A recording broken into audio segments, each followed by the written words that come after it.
Hello, Harris here. In today's video, I'm gonna show you how to manage app permissions on your phone.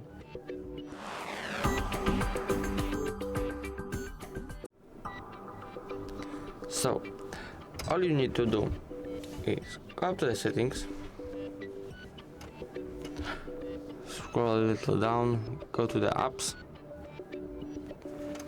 go to the app management.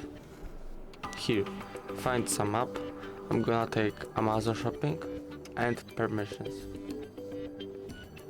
Here are not allowed. You can allow, of course, like here.